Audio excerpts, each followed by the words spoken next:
Chegunta police station పరిధిలో crime number 16/2024 under section 379 ఐపీసీలో నిందితులను పట్టుకొని విచారించి వారిని అరెస్ట్ చేసినట్లు మెదక్ జిల్లా ఎస్పీ డాక్టర్ బి బాలస్వామి తెలిపారు. ఈ సందర్భంగా గురువారం రాత్రి విలేకరులతో మాట్లాడుతూ చేగుంట మండలంలో ఈ ఎయిర్టెల్ బేస్ బ్యాండ్ యూనిట్స్ పోయినవని వాళ్ళ యొక్క పెట్రోలింగ్ ఆఫీసర్ నాగరాజ్ అనే అతను 14th రోజు కంప్లైంట్ ఇవ్వడం జరిగింది. సో ఈ కంప్లైంట్ ఇచ్చిన తర్వాత ఎఫ్ఐఆర్ రిజిస్టర్ చేసి మన లోకల్ పోలీస్ ఎవరైతే ఉన్నారో చేగుంట పోలీసు ఒక కార్ని హుండై గ్రాండ్ i10 కార్ని ఐడెంటిఫై చేయడం జరిగింది సీసీటీవీ ఫుటేజ్లో.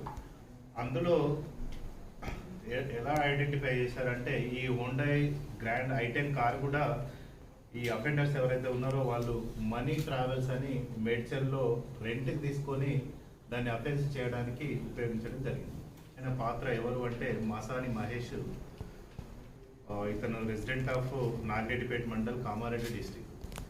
ఇతను ఎయిర్టెల్ కంపెనీలోనే వర్క్ చేస్తా సప్లై సూపర్వైజర్ సప్లైగా చేస్తూ ఉన్నాడు. సో ఈ బేస్ బ్యాండ్ యూనిట్స్ ఏవైతే ఉన్నాయో mainly Airtel communication, cell phone tower ఏదైతే ఉందో కమ్యూనికేషన్కి ఉపయోగపడుతుంది. అది తీసేసినప్పుడు ఫోన్ సిగ్నల్స్ మాత్రం రావు, ఫోన్ సిగ్నల్స్ అనేది ఉండదు, వాళ్ళు రీప్లేస్ చేయాల్సి వస్తుంది. సో దీని యొక్క కాస్ట్ కూడా మార్కెట్లో చూస్తే 5G communication around 3 to 5 lakhs ఉంది. తర్వాత ఇది 4G communication 2 lakhs to 3 lakhs ఉంది. తర్వాత రిమైనింగ్ అట్లా బేస్ బ్యాండ్ యూనిట్లు ఏవైతే ఉన్నాయో వాళ్ళు ఒక్కొక్క టెలికాం కంపెనీకి వివిధ రేట్లలో ఉన్నాయి కమ్యూనికేషన్ బట్టి. సో ఇట్లాంటివి థెఫ్ట్ చేసి వీళ్ళు అమ్మేస్తూ ఉన్నారు అనమాట. ఈ మహేష్తో పాటు సంతోష్ రెడ్డి, రత్నాకర్ రెడ్డి అండ్ రాజా గౌడ్, వీళ్ళు అందరూ కూడా 4 members. వీళ్ళు ఇట్లాంటి అఫెన్సెస్ దాదాపు ఒక 1 year నుండి దాదాపు 26 అఫెన్సెస్ వేరే డిస్టిక్లో చేశారు. అందులో మెదక్లో 9 cases రిజిస్టర్ అయినాయి. తర్వాత కామారెడ్డి డిస్టిక్లో 5 cases, సిద్దిపేటలో 1, సైబరాబాద్లో 6, సంగారెడ్డిలో 3, మొత్తం టోటల్ 24 పోలీస్ స్టేషన్స్ లిమిట్స్లో 26 cases, 26 అఫెన్సెస్ చేయడం జరిగింది. బట్ ఇప్పటి వరకు ఓన్లీ 10 కేసులు మాత్రమే రిజిస్టర్ అయినవి. అందులో మెదక్లో రిజిస్టర్ అయిన కేసులే దాదాపుగా 9 ఉన్నాయి. ఇందులో ప్రాపర్టీ రికవరీలో total 5 base band units recovery చేయడం జరిగింది. వీళ్ళు థెఫ్ట్ చేసిన తర్వాత రిసీవర్స్కి అమ్ముతా ఉన్నారు. రిసీవర్స్ ఒకరు మైసాని అనిల్ అని, ఇతను బొల్లారం దిక్సాల బజార్లో ఉంటున్నాడు. మహమ్మద్ అఫ్రోజ్ పాషా గోలక్పూర్ ముషీరాబాద్ ఏరియాలో ఉంటున్నాడు.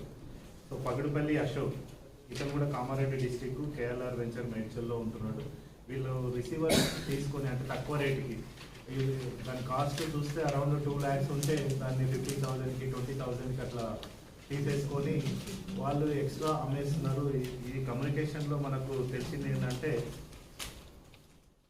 ఇవి దాదాపు మన స్టేట్ నుంచి థెఫ్ట్ అయి ఢిల్లీకి చేరి అక్కడి నుంచి వివిధ యూనిట్ల లోపల వేరే కంట్రీస్ కూడా, అంటే బంగ్లాదేశ్ అటువంటి కంట్రీస్ కూడా పంపిస్తున్నారని తెలిసింది. సో ఇప్పటి వరకు మేము అప్రిహెండ్ చేసిన ఈ 7 members-ను ఈరోజు రిమాండ్ చేస్తాము. ఈ మన తూప్రాన్ డిఎస్పీ గారు, additional SP and SHO, local SHO, CI Ramayampet, వీళ్ళందరూ కూడా వాళ్ళ టీంతో పాటు బాగా కష్టపడి ఈ ఇంటర్ డిస్ట్రిక్ట్ గ్యాంగ్ని పట్టుకోవడం జరిగింది. సో ఇప్పుడు పట్టుకున్న వాల్యూ కూడా అరౌండ్ 6,75,000, 5 యూనిట్స్. ఫస్ట్ ఇది మనకు సీసీటీవీలో ఇది ఉండే బ్లాక్ ఐటెం వచ్చింది. మొబైల్స్ కూడా 7 mobiles.